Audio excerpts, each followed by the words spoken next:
क्या आप लोगों ने कभी सोचा है कि ये पिशाच क्या चीज़ होती है? क्या आप लोगों ने कभी जानने की कोशिश की है कि ये पिशाच किसे, कब, कहाँ और कैसे मिलते हैं? आज की ये कहानी इसी प्रकार की है। तो चलिए इस वाक्य को शुरू करते हैं। रामपुर उत्तर प्रदेश में एक छोटा सा गांव हुआ करता था। कुल जनसंख्या तकरीबन 20,000 लोग, मूलतः खेती किसानी का पेशा।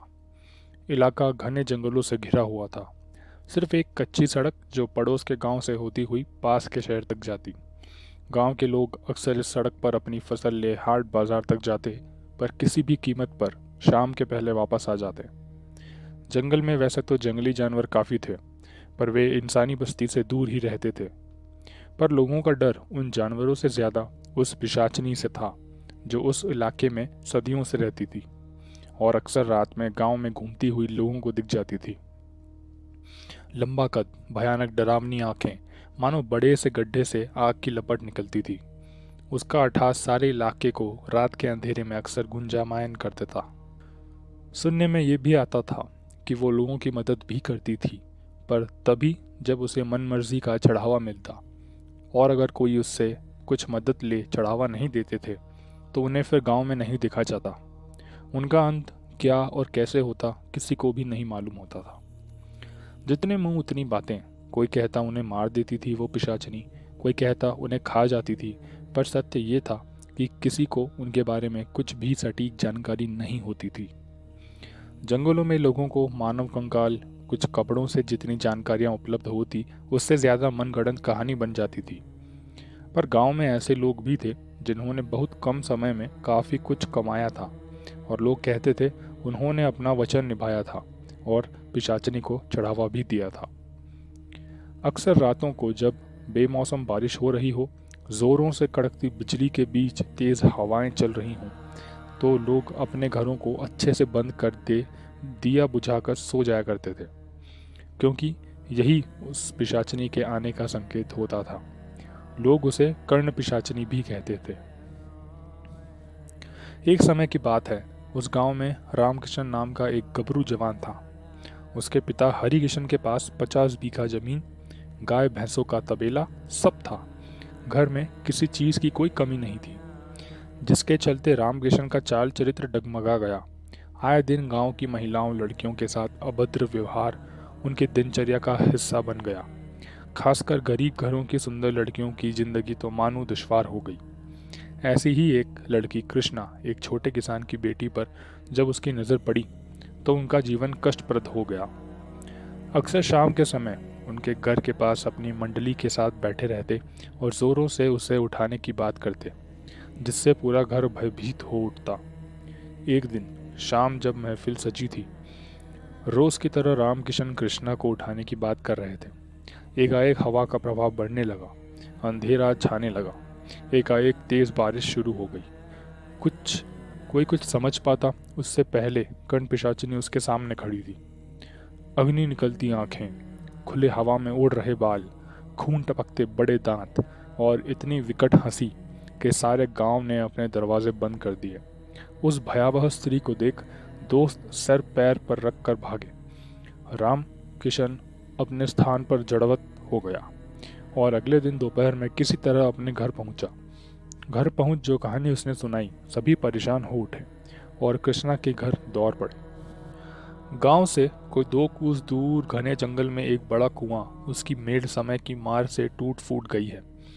उसको घनी झाड़ियों ने तकरीबन आंखों से ओझल ही कर दिया है। उसकी मेढ़ के पास कृष्णा बैठी है, हाथ में कुछ पीले फूल और एक पीली चुनरी लिए हुए। बहुत ही धीरे धीरे वो एक नाम जप रही है, कर्ण पिशाचिनी, कर्ण पिशाचिनी। एक प्रहर बीत जाने के बाद कोई उससे पुकारता है, कृष्णा। वो आंखें खोलती है तो उसे अपने पास कोई नहीं दिखता। तभी वो महसूस करती है कि आवाज़ कुएं से आ रही है। वो उठकर कुएं में देखती है, अंदर बहुत ही सुंदर नीली रोशनी फैली हुई है और नीचे उतरती सीढ़ियां उसे स्पष्ट दिखाई दे रही हैं। अचानक वो आवाज़ उसे नीचे आने के लिए कहता है। इतनी मधुर संगीतमय वाणी मन को एक अजीब से सम्मोहन में डाल रही थी। कृष्णा अब बिना किसी डर के धीरे धीरे सीढ़ियों से नीचे उतरती चली गई।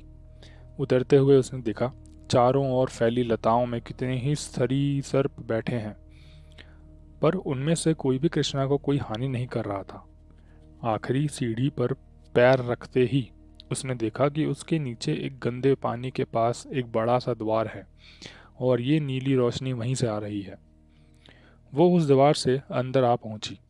बेहद साफ सुथरा एक बड़ा सा कमरा, चारों ओर सुंदर फूलों के पौधे जिन पर अजीब किस्म के बड़े फूल खिले हुए हैं, और उनमें से एक मीठी खुशबू के साथ नीली रोशनी निकल रही है, पूरे कमरे को एक खूबसूरत वातावरण से दे रही है। बाहरी दुनिया के नीचे ऐसी सुंदर जगह की कल्पना भी कृष्णा ने नहीं की थी। वो मंत्रमुग्ध सी चारों ओर देख रही थी कि उस सुंदर आवाज ने उसे फिर पुकारा और वो सत्यता की धरातल पर जैसे वापस लौट आई। उसे कहीं कोई भी नजर नहीं आ रहा था, अतः उसने अपने साथ लाई उस चुनरी और फूलों को वहां पीछे पलंग पर रख दिया और हाथ जोड़कर खड़ी हो गई। उस आवाज ने उससे उसके आने का कारण पूछा तो कृष्णा की आंखें छलछला गई। उसने सारी कहानी को विस्तार में बताया और अपनी रक्षा की गुहार लगाई।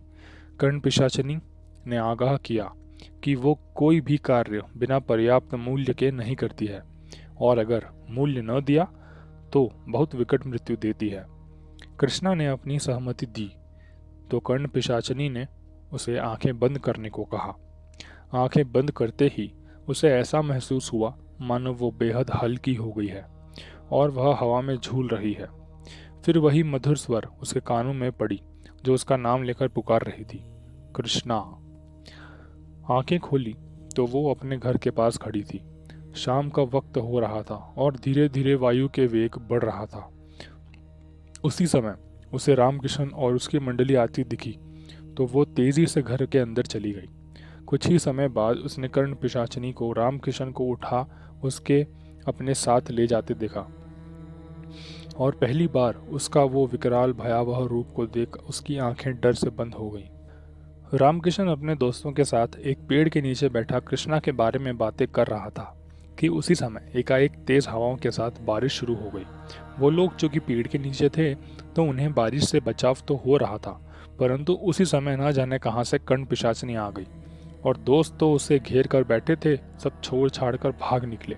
और वह जब तक परिस्थिति का सही आकलन कर पाता, वो कर्ण पिशाचिनी के सम्मुख अकेला खड़ा था। सारे दोस्त छोड़कर भाग गए थे। पिशाचिनी ने उसे गर्दन से उठाया। उसके बड़े बड़े नाखून बुरी तरह उसकी गर्दन में चुभ रहे थे। वह महसूस कर रहा था उन नाखूनों से बन रहे घाव से उसका खून धीरे धीरे रिस रहा था। पिशाचिनी हल्के हल्के चाट रही थी उस खून को। पिशाचिनी के चेहरे को इतने पास से उसने पहली बार देखा था। आंखें मानो लाल खून छलक कर बाहर आने को आतुर थीं।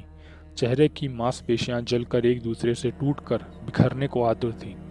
मुंह में बड़े बड़े दांत जिनसे उसका खुद का ताज़ा खून टपक रहा था। सफ़ेद खुले बाल हवा में उड़ते हुए उसे और भयावह बना रहे थे। इतना सब कुछ देखते हुए रामकिशन बेहोश हो गया। होश आने पर उसने खुद को एक गुफा में पत्थरों पर लेटा पाया। उसे खुद की स्थिति समझने में थोड़ा वक्त लगा। फिर धीरे धीरे सारी स्थिति स्पष्ट होते ही उसने भागने की कोशिश में इधर उधर देखा। एक तरफ से उसे थोड़ी रोशनी की किरण नजर आ रही थी। उसे लगा वहीं से वो बाहर जा सकता है। उठने की कोशिश में उसे अनुभव हुआ अपने नितांत नग्नता का, और साथ ही वो विकट अनुभूति हुई उसने पौरुष खोने का जो शायद इस पिशाचिनी ने उसके साथ बेहोशी में संभोगरत हो छीन लिया था। कुछ ही देर में वो पिशाचिनी पुनः प्रकट हुई और उसने उसे बतलाया कि कैसे जब वो उन अभागी स्त्रियों का उपयोग किया करता था तो वे कैसा महसूस करती थी।